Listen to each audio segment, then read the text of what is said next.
করে হাওয়া আদমকে তোমরা মোদের বাপ মা তোমাদের মা বাপকে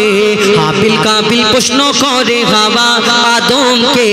তোমরা মোদের বাপ মা তোমাদের মা বাপকে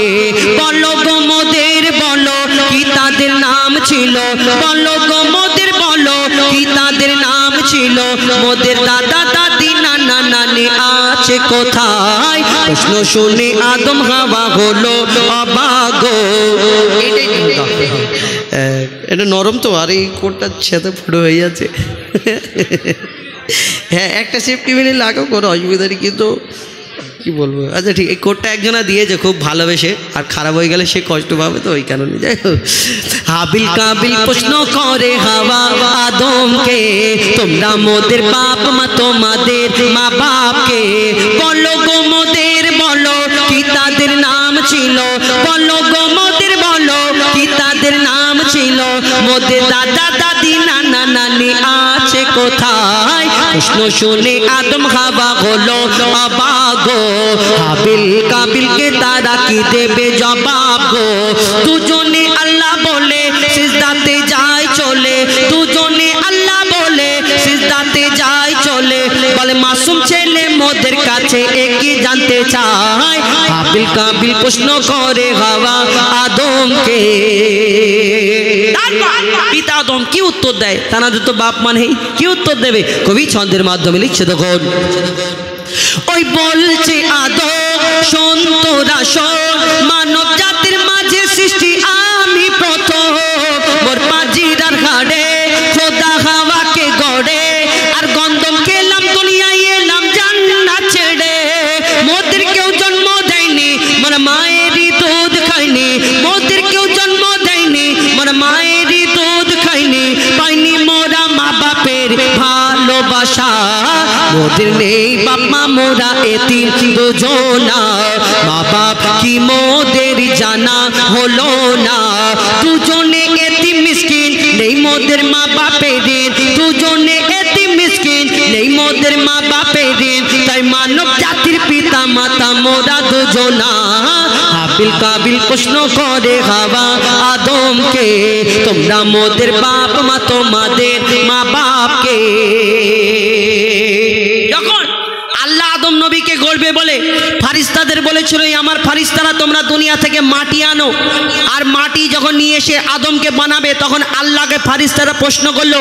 আল্লাহ আমাদের আগে আল্লাহ একটা জিন জাতকে সৃষ্টি করেছিল আল্লাহর ইবাদত করার জন্য কিন্তু সেই জিন জাতটা আল্লাহর এত নাফরমানি করতে লাগলো আল্লাহ ফারিস্তাদের বলল জিন জাতটাকে ধ্বংস করে দাও শেষ করে দাও তখন ফারিস্তাদের যখন মাটি আনার কথা বলল তখন আল্লাহকে বললো এই আল্লাহ তুমি তো এর আগে তুমি জিন জাত একটা সৃষ্টি করলে তোমার ইবাদতের জন্য কিন্তু সেই জিন জাত তো তোমার কথা শুনলো না তোমার ইবাদত করলো না তাই তাকে ধ্বংস করলে কিন্তু এই আদমকে সৃষ্টি করবে মাটি দিয়ে এই আদম আবার কেমন হবে না জানি আদম কেমন দেখতে হবে তোমার ইবাদত করবে কি জানি না তখন আল্লাহ সেদিন বলে আমি যা জানি তোমরা তা জানো না তারপর কি ঘটনা হয় কবি ছন্দের মাধ্যমে লিখছে তখন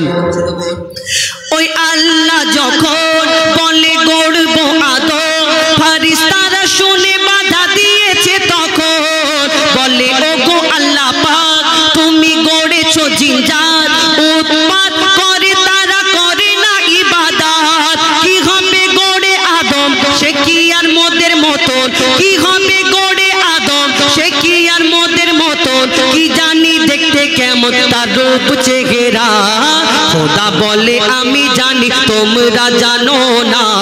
আদম সৃষ্টি করা আমার আসল বাসনা আমি যে গড়বো আদম সে মাখলুকে সর্বোত্তম আমি যে গড়বো আদম সে মাখলুকে সর্বোত্তম আমি নিজের সেরা সৃষ্টি দেখবো আদম চেহারায় হাবিল কাবিল প্রশ্ন করে হাওয়া আদমকে তোমরা মোদের বাপ মা তোমাদের মা বাপকে তারপর এই ইবলিশ শয়তান যে ইবলিশ আমরা বলি গোনা করেই বলছি ইবলিশ ধোঁকা দিয়েছে তাই আমরা গোনা করছি ইবলিশের পাল্লায় পড়ে আমরা ভুল করছি তাহলে এই ইবলিশটা কোথা থেকে হলো ইবলিশের আগে তো আজাজিল ছিল কিন্তু এই আজাজিল ফারিস্তাদের সর্দার ছিল কিন্তু এই ফারিস্তাদের সর্দার থেকে সে ইবলিশ কেন হয়ে গেল আর এই ইবলিশের বংশ পরিচয় কি? এই দুনিয়াতে যেমন আমাদের একটা বংশ পরিচয় আছে, যেমন ওই আল্লাহ ওই জিন জাতটাকে ধ্বংস করেছিল, ওই জিন জাতের মধ্যে সবাই ধ্বংস হয়েছিল, কিন্তু একটা ছোট্ট বাচ্চা বেঁচে রয়ে গেছিল। এই বাচ্চাটা আল্লাহর ইবাদত করতে করতে কম বেশি 6 লক্ষ বছর ধরে ইবাদত করার পরে যাকে আল্লাহ ওই ফারিস্তাদের সর্দার করে দেয়, ওই যার নাম হলো আজাজিল, যাকে ফারিস্তাদের সর্দার বলা হতো। কিন্তু এই 6 লক্ষ বছর ধরে ইবাদত করার পরে যার নাম হলো আজাজিল, কিন্তু সে যখন মাটির আদমকে আল্লাহ সৃষ্টি করার পরে সকল ফারিস্তাদের ডেকে বলে, আমার ফারিস্তারা তোমরা মাটির আদমটাকে সিজদা করে নাও। সব ফারিস্তা সিজদা করে নেয়, একমাত্র একজন সিজদা করলো না সেদিন, সেই হলো আজাজিল। তার মনেতে একটু অহংকার ছিল, আমি জিন জাত, আমি ওই মাটির পুতুল মাটির আদমকে আমি আগুনের সৃষ্টি, আর আমি মাটির আদমকে সিজদা করব, এটা কেমন করে হয়? তাহলে এই আজাজিল কেমন করে ইবলিশ হলো? কবি ছন্দের মাধ্যমে আরো কি লিখছে দেখুন।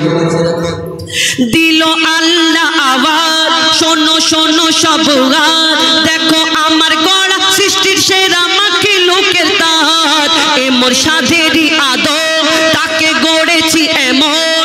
এ মোর সাধেরই আদম, তাকে গড়েছি এমন, সারা কায়নাতের জ্ঞান তার মাঝেতে গোপন, আদমকে দোয়া করে নে তোরা সিজদা করে, আদমকে দোয়া করে নে তোরা সিজদা করে, এ সুযোগ দিলে ছেড়ে পাবি অভিশাপ, আজাজিল বলে আমি সিজদা দেব না, আদমের থেকে আমি দামি খোদা কি জানে না,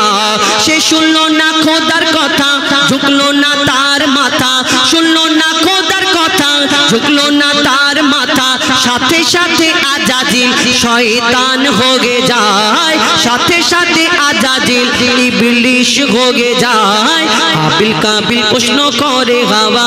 আদমকে, তোমরা মোদের বাপ মা তোমাদের মা বাপকে, হাবিল কাবিল প্রশ্ন করে হাওয়া আদমকে, তোমরা মোদের বাপ মা তোমাদের মা বাপকে, বলো গো মোদের বলো কি তাদের নাম ছিল, বলো গো মোদের বলো কি তাদের নাম ছিল, মোদের দাদা দাদি নানা নানি আছে কোথায়? হাবিল কাবিল প্রশ্ন করে হাওয়া আদমকে, তোমরা মোদের বাপ মা তোমাদের মা বাপকে। শুন আপনাদের সময়